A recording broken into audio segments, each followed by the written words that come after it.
네, 김영환입니다. 오늘도 같이 묵상하겠습니다. 이 시대는 화려한 스펙보다 스토리가 더 중요하죠.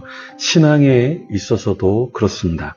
하나님이 나를 만지시고 이끌어주신 스토리가 있는지가 중요하죠. 이런 스토리가 없다는 것은 아직 주님을 제대로 만나거나 개인적인 신앙의 경험이 없다는 것이죠.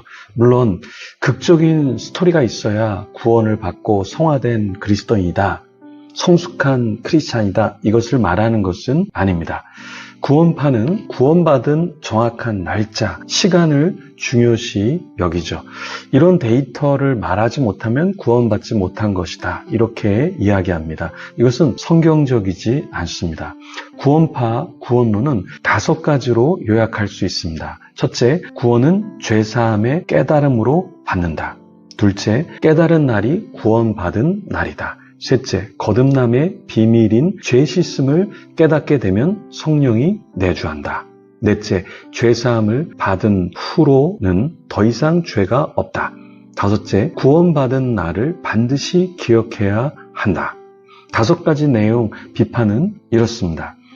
구원은 믿음으로 받는다라는 거예요.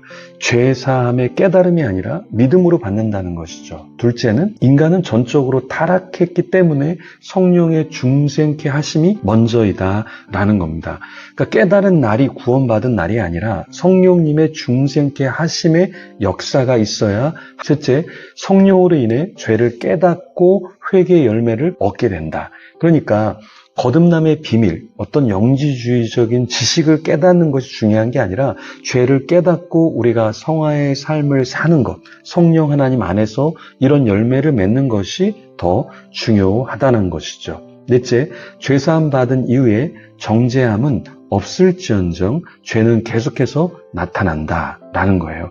그러니까 구원파는 죄사함을 받은 이후로 더 이상 죄가 없다, 이런 교리가 있습니다. 그런데 정통 교리에서는 죄사함 받은 이후에 우리는 끊임없이 자범죄를 범한다라는 거예요. 그래서 우리는 회개를 계속해서 해야 한다라는 것이죠. 5번째, 구원받은 날을 정확히 모를 수 있다. 구원파는 구원받은 날을 반드시 기억해야 한다. 그리고 그 날이 없으면 구원받지 못한 것이다, 이렇게 이야기하는 경향성이 있습니다. 요즘에는 구원파가 또 교리를 수정 변모해서 이제는 우리가 그런 얘기를 하지 않아, 이렇게도 이야기를 하는데, 예전에 구원파가 이야기한 것에는 구원받은 날을 정확히 하는 것, 아는 것, 굉장히 중요시 여겼죠.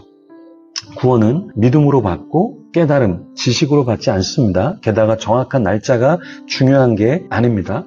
정말 인격적으로 주님을 만났다면 죄악 중에 나를 찾아주시고 만나주신 주님으로 삶이 전적으로 바뀌는 경험을 하게 된다는 거예요. 신앙적 회심이 있다라는 것입니다. 때로 모태신앙은 좀 뜨뜻미지근한 그런 면이 있죠. 그러나 주님을 인격적으로 만나고 교제한다면 종교적 신앙생활을 하지 않습니다.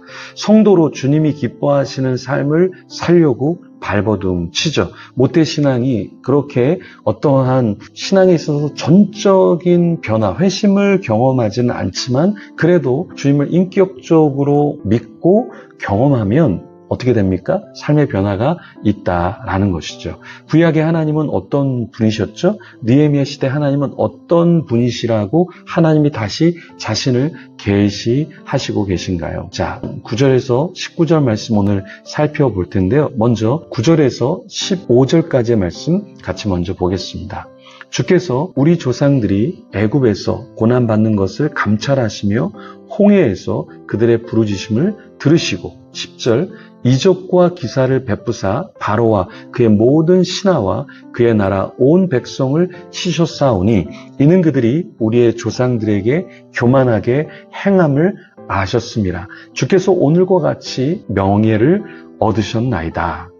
11절, 또 주께서 우리 조상들 앞에서 바다를 갈라지게 하사 그들이 바다 가운데를 육지같이 통과하게 하시고 쫓아오는 자들을 돌을 큰 물에 던짐같이 깊은 물에 던지시고, 12절, 낮에는 구름 기둥으로 인도하시고 밤에는 불 기둥으로 그들이 행할 길을 그들에게 비추셨사오며, 13절 말씀입니다.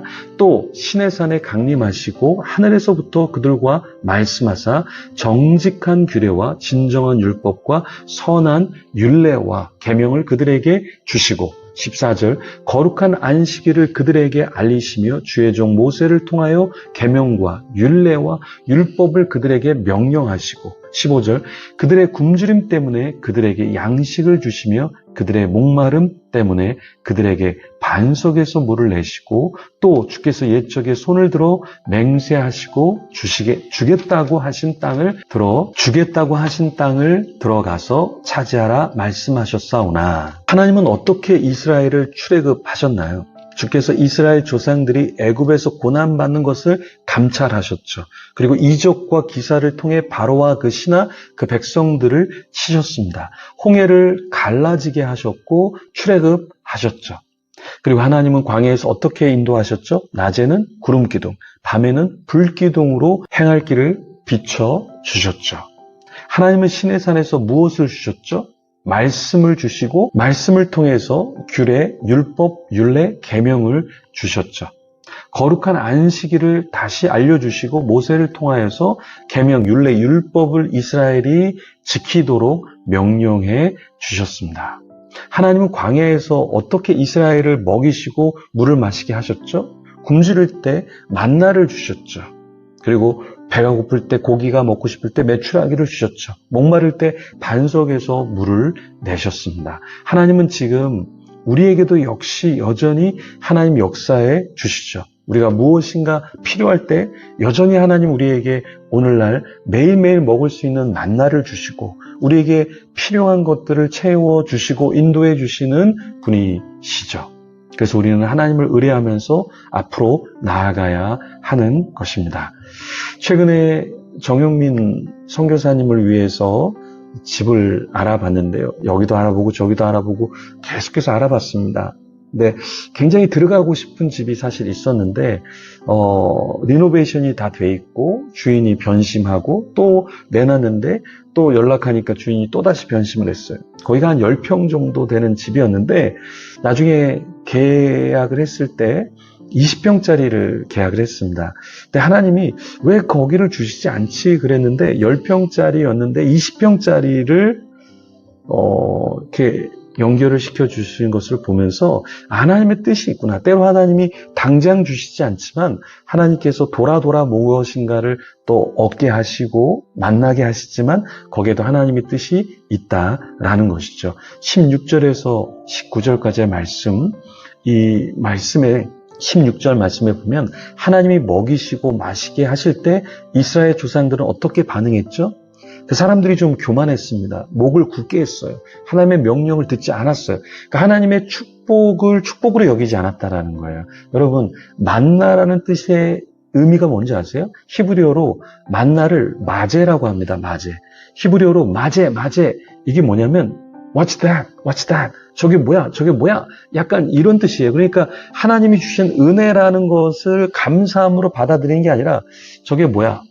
나중엔 우리가 은혜를 받고 있으면서도 그래서 이렇게 교만해질 수 있다는 거예요. 목이 굳게 된다는 거죠. 축복이 축복인지를 모르는 거예요. 그렇지만 사실 우리가 일할 수 있는 거, 우리가 사업을 할 수 있는 거, 우리가 누구를 만날 수 있는 거, 공부할 수 있는 거, 이 모든 것들이 다 하나님의 은혜인 것이죠.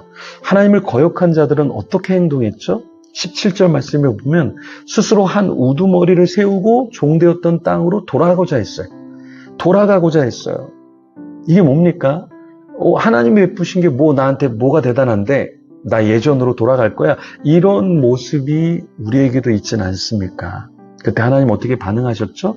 17절에 보면 주님은 용서하시고 노하기를 더디하시고 풍부한 인자로 그 백성들을 버리시지 않았어요. 당장 죽였어야 되는데 하나님이 참아주셨다라는 거죠. 심지어 송아지 우상을 만들었죠. 그리고 자신들을 인도한 신이라고 얘기했죠. 그런데 하나님은 그런 신성 모독 가운데도 그 백성들을 다 죽이지 않으셨다라는 거예요. 주님이 우리를 보시면 우리는 당장 죽어야 할 그런 존재일 수 있습니다. 그런데 왜 우리가 진멸되지 아니하죠? 하나님의 긍휼과 자비가 무궁하시기 때문에 오늘 내가 살아 있다라는 것입니다. 그것을 기억하고 오늘도 주님께 감사하는 저와 여러분이 되기를 간절히 축원합니다. 우리 시간에 같이 개인적으로 기도하며 나가겠습니다.